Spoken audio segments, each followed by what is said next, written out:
Hey everyone, this is Rick, and I wanted to make a pretty quick video just to break down how the stats work in Revelation's Battlefield. So here we have three different stats: the Sierra, the Mars main battle tank, and the Marines, all for the core Republic. And I wanted to kind of show it like this because then now you can see that the stats are basically identical, and it's different only in values, not in the layout of the different types of units that we have in Battlefield. Compare that to how things are in Revelation Skirmish, where you have a little bit more of a distinction between the different types of units. In Battlefield, they're more simplified and kind of summed up in a different way, so that way everything is much easier and more streamlined for people who are newer to wargaming, or just someone who's looking for a more casual type of game.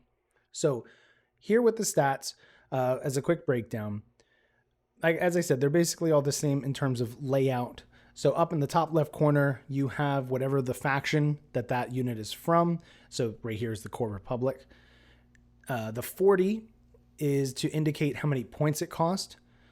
This next value is for the speed. So the first is your move. The second is for your rush. The third, if you have something in parentheses, because you'll see the Mars and the Marines do not.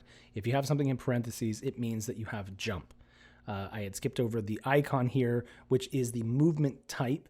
So you've got war mech, you've got tracked, you've got foot, you've got hover, and then there may end up being some more added down the line. And that just tells you what sort of movement type it is.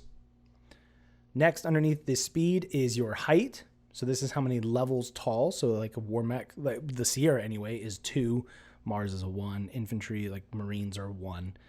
The next icon here is how many actions you get to perform in a turn. Most actions cost 1 action point. Some cost more. So you'll just have to make sure that you have enough when you go to perform that action. The next is your attack value. You're going to add this plus whatever other modifiers you may have to your attack roll when you're targeting an enemy. So the way that you would do that, just as a quick overview, you would say, okay, the Sierra is going to attack the Mars. The Sierra has a 9 attack value. I would roll 2d10. Whatever the result of those 2d10 are, let's say it's a 10. So now I have a combined roll of 19. Let's say I have no other modifiers. I compare that 19 to the defense of the target, which is a 17. If I am the same or greater, that was a successful hit. That's it. The next value beneath the defense value here is how much base damage you do in melee. Next is your health. So here, like for example, it's going to say 14, and then you'll see that there are 14 health bubbles over here to, just to the right of it.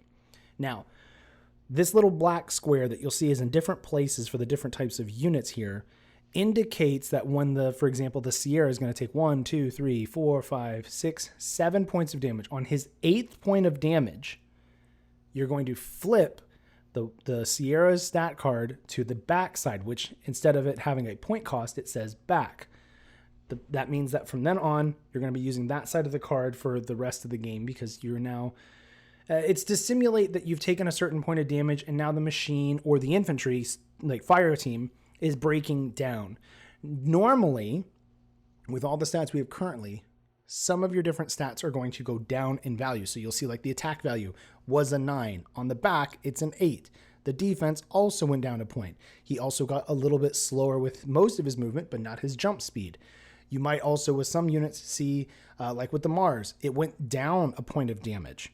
So there's different values that are breaking down, and that, because basically what I've done with Revelation Skirmish, that game is more of a simulation. So each weapon that you see on the model in Skirmish is represented with its own basic, it's its own weapon. It's its own separate thing. In Battlefield, I took the weapons and kind of broke them up into a primary and a secondary, if they had multiple, because like for the Marines, they don't have an extra weapon. And by doing it that way, I have to kind of summarize, like in the case of like the Sierra, it has a machine gun under its left arm over here, has its primary cannon, and then has missiles.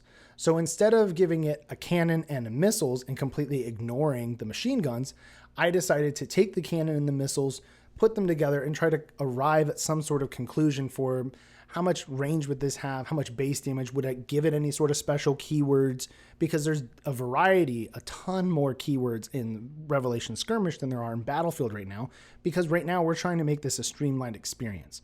Speaking of that, you'll notice here for each of the weapons, there are different keywords here. And some of those are going to be written up in the keyword block. Some don't. The reason is for example, like heavy target and anti-personnel. Those are currently the only two keywords that if you ever see it on anybody's stat card, that's to indicate heavy target means you can only use that weapon to target enemy vehicles, drones, and war mechs. And if it has anti-personnel, it can only be used to target enemy infantry. And that's it. So because those two are so common, and the fact that all factions may have access to those two, I didn't want to take up space here in the keyword block, and instead just say those are the two everyone has to memorize. If it's heavy target, it's big stuff, it's armored stuff, it's not infantry. Basically, heavy target is only non-infantry, anti-personnel is only infantry. If you can remember that, you've got it all locked down already.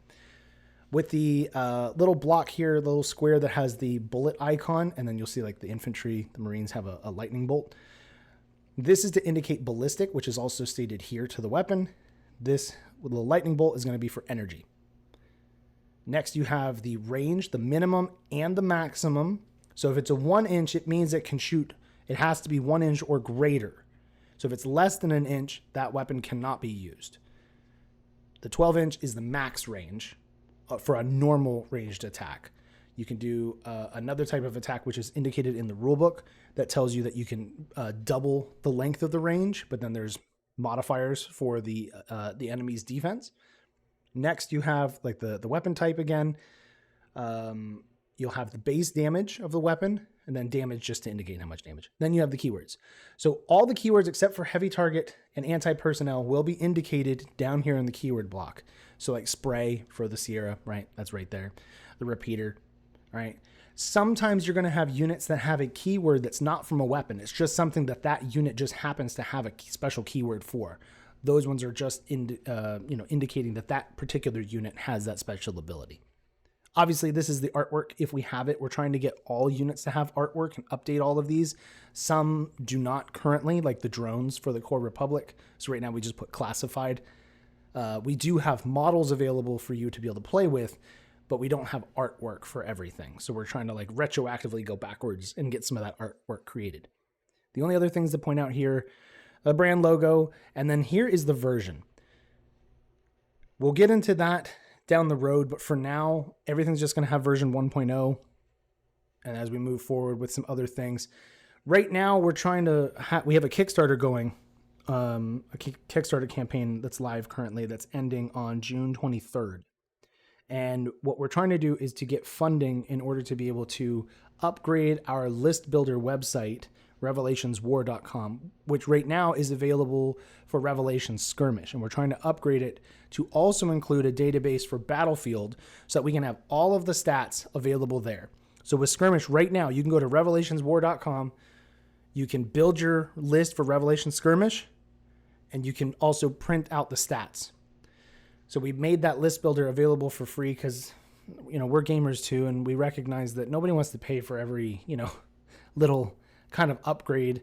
We already have enough subscriptions, so nobody wants to pay for something as simple as getting the stats. And we don't want to hide anything behind paywalls. So we make everything available for you to see, try it out, find out if you like that unit, and then go buy the model or print it yourself. We also provide pre-supported STLs for every model that we have in our catalog has pre-supported STLs. So we're trying to get the Kickstarter to help us fund the upgrade to the website, to pay our web developer to do that. And then we'll have all of the stats able to be printed directly from there, so you won't have it here like in this PDF document like we do right now. So if you have any questions, please leave those down in the comment section or contact us on Discord or Facebook. Links to those other communities are also in the description. And if you would like to help support us on Kickstarter or to check out the campaign, the link will be down in the description.